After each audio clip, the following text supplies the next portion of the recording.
Good morning, Class 5. Hope you've all had a nice weekend. We're going to do a guided reading video again today, like we do once a week.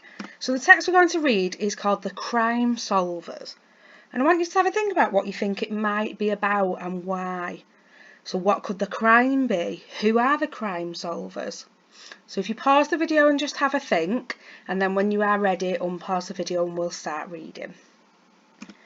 So as we always do in class, get your highlighters or a pencil ready to spot any unfamiliar words or phrases. You are going to become a reading detective this morning.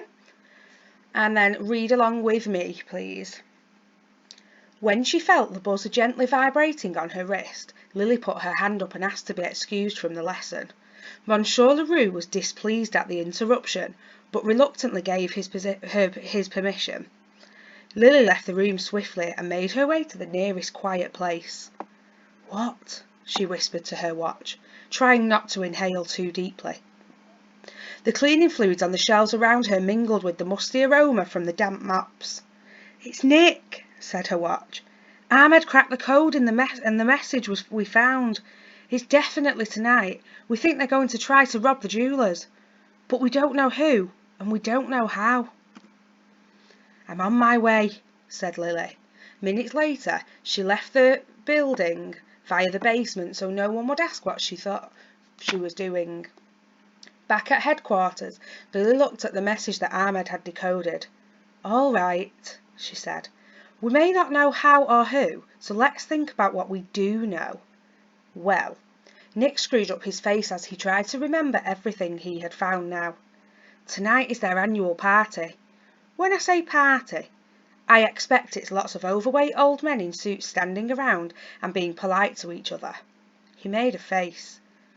But that means that the jewellers' doors will be open, and no matter how good the doormen are, when it gets busy, they can't always see who's squirming in and around the edge of a crowd. "Excellent," announced Lily. "If the robbers can get in that way, then so can we. And if we can't, we'll say we're testing their security." Ahmed gulped and nodded. He preferred to solve problems sitting at the computer. But if he was needed at the jewellers, he'd be there. He wouldn't let his team down. "What else do we know?" asked Lily, turning to face him. They've had a suspicious visitor," he offered. "I sneaked a look at their CCTV recordings earlier. There was a customer wearing a long black coat roaming around the stockroom. That's odd in itself. But the visitor was particularly odd. He kept limping for a bit, and then he'd walk normally. Then he'd start limping again." "Perhaps he only limps when his legs get tired," suggested Lily. "Yes, but that wouldn't explain why his limp swapped legs," Ahmed replied. "Anyway, not only did he have this strange limp, but he wore a hat with a very wide brim, and whenever he was in sight of a camera, he looked down. His face was never caught on camera." Okay, so I want you to pause the video here and I want you to write down any questions that you are wondering about what we've just read. So I know straight away I'm wondering, who is this person that has the limp? What are they doing? Okay, who are the people that have the party? What do they want from the jewellers? Okay, so if you pause the video here and write down any of your questions, and then we'll have a look at some of the questions that you need to answer today. Okay, so we're going to have a look at question number 1. In the second paragraph, the word inhale is closest in meaning to which of the following? Tick 1.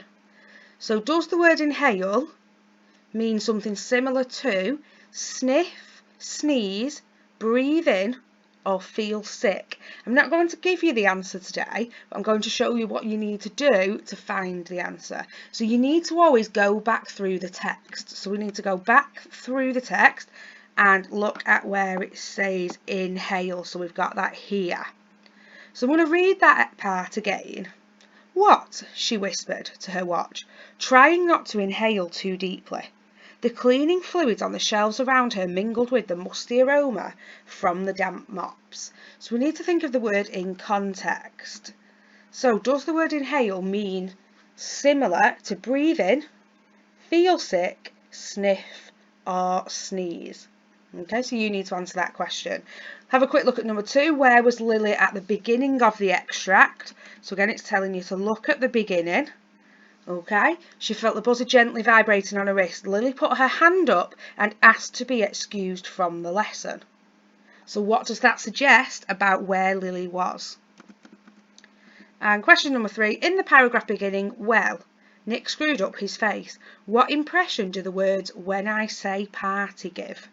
So if we have a look through that bit, so we've got that here.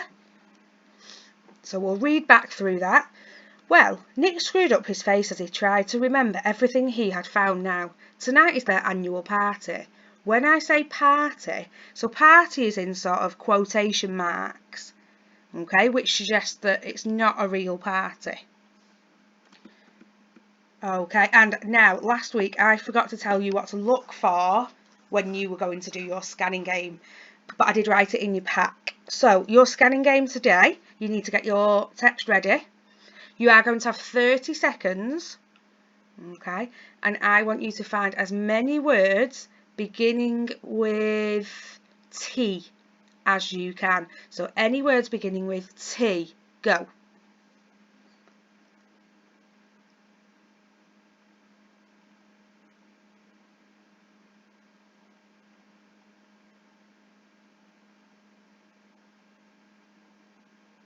Okay, you've got 15 seconds left.